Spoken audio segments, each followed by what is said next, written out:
You cannot escape from death. Through the closed network test, through the beta test, through the demo, through the full release of season 1, and now we're mostly through season 2, and like a lot of stuff is still just broken. We always talk about the hitboxes and how unfair they are, but this is someone in tournament getting robbed by it. So this person says, yo, I can't believe they gave him 1 billion counter hit launchers in season 3. This video got a lot of people talking and a lot of people saying, why don't you do this Tekken?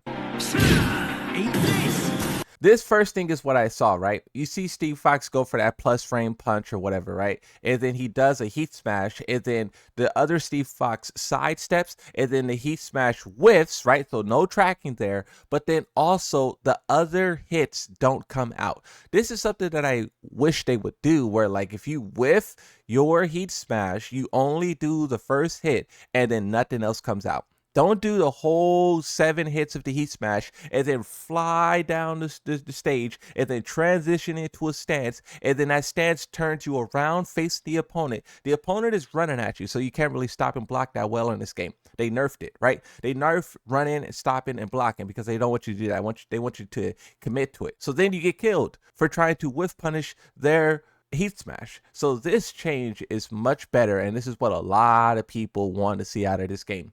Is heat smashes with no tracking, and if you whiff it, only the first hit comes out. Like, look at that. Look at how great this is. Both sides.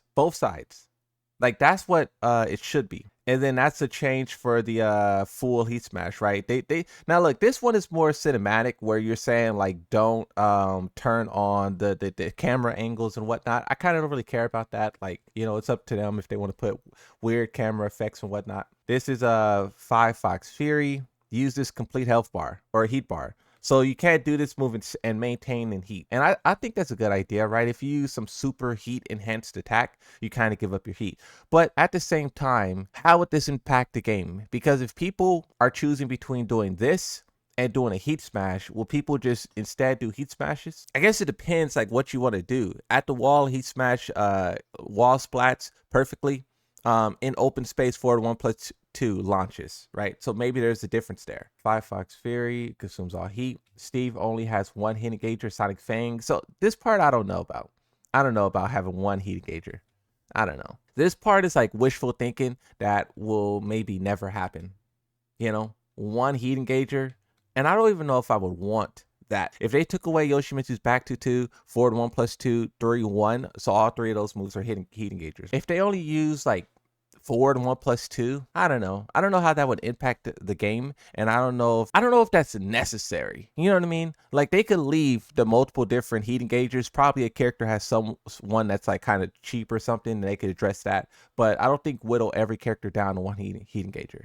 Oh, so that move's a heat engager. So it wouldn't be a heat engager. It would just be knocked down for some kind of, you know, mix or something. Oh yeah, see, he has that heat engager as well, huh?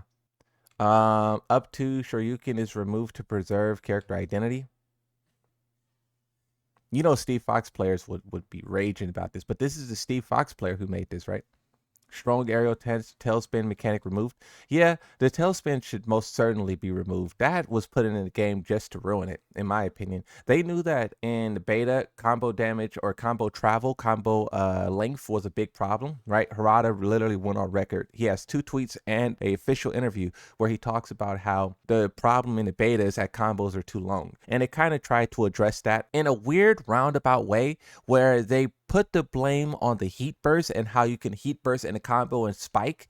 So what they did was they added a power crush effect to the heat burst so that people would use heat burst in a different way. So instead of using it to spike in a combo, you would use it to interrupt pressure. Now, people at high level do that. They use heat burst to interrupt pressure, but the majority of people still use it as a combo spike. Like if you look at blue rank gameplay, they really don't understand the defensive elements that heat now has, and they only use it to spike in combos. And you know, seeing that the players seeing that your fix to the combo wasn't an actual fix and players are still doing the same thing in the beta, 1, why wouldn't you try to fix it again? But then 2, why would you add tail spins, multiple of them, and make the problem even worse? right? So that's something I don't understand when it comes to what the developers did in combos. So I think removing tailspins would be a good thing to do. And like, look at this. This is a 5-hit combo. Let me put the chat on this side. 5-hit combo, 52 damage. Like, that's good. In Tekken 7, 52 damage, 5 hits. You can still pop heat, spike again, get some kind of wall. You can still get like 10 hits, especially if there's a wall there with this combo, right? Tailspins is just the extra part that's not needed. Guard break removed. Yeah, all guard break should be removed. I don't understand what he meant by Lionheart, we work to be defense oriented. What does that mean? Isn't it already like defense oriented? You know, to my untrained eye, it looked like it did the same exact thing that it always have done. No more launch from it, I guess. Oh, okay. So +1 on block, and it does chip damage and pushback. So that's much better than a guard break. So this player is asking for some very heavy things for Steve Fox. And I would imagine there's Steve Fox who look at this and they're like, this is terrible. But if they did make this type of change for Steve Fox and every other character, like if they make the equivalent change to every other character, this game probably would be saved. But here's the thing about marketing. You can't really sell nerfs, right? This is why in season 2, all they did was talk about buffs and buffs and buffs and buffs and buffs, because the average player don't want to hear about how everything is getting weaker and everything is getting worse, right? Players who don't really care about competition or balance, just like casuals, basically, like the dad who gets off of work, the mom who, just got off of work, like those guys, they don't want to hear about how their character sucks now and the game is worse. And, they want their characters to get stronger and get more stuff, get new ways to do heat, get new ways to launch, get new ways to this. That's what the majority of players want, but Tekken is in this weird place where more and more people are starting to awake to the idea of maybe they should take away. So the main question is like, how do you sell nerfs? But yeah, this person is really going for Steve Fox, huh? But see, okay, let me rephrase that. They're not going for Steve Fox, they're going for the whole game. If this person could, I'm sure they would try to make this for every character in the game and show how it should be. And this is why I say the developers of who created Tekken 8, not the ones who took over after the failure of season 2, but the ones who created this, I don't think they had this ability, this knowledge, this foresight, this understanding.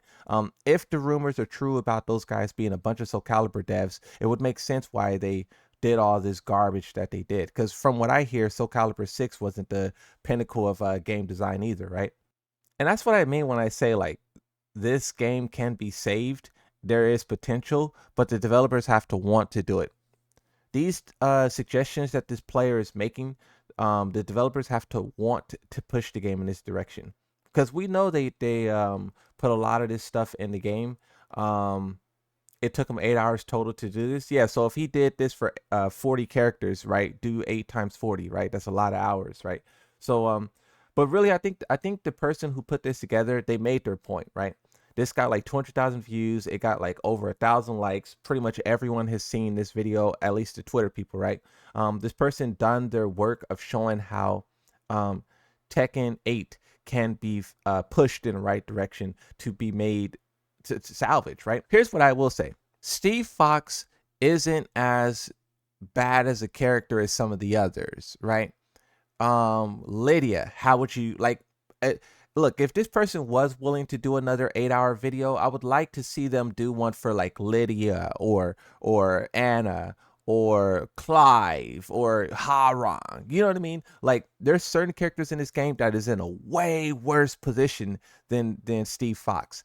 He said he's going to do it for one more character. Yeah, so I'll be definitely interested to looking at that, because this is some very good suggestions that this person is making, right? Trying to limit heat and all of its usage, trying to limit, the egregious offense, but then also pushing Steve Fox in a way that makes him more defensive, because he is supposed to be a defensive type character. That identity has been lost. Like, his name in Tekken 8 is literally like counter punching Paragon, and he doesn't counter hit. He doesn't counter punch, right?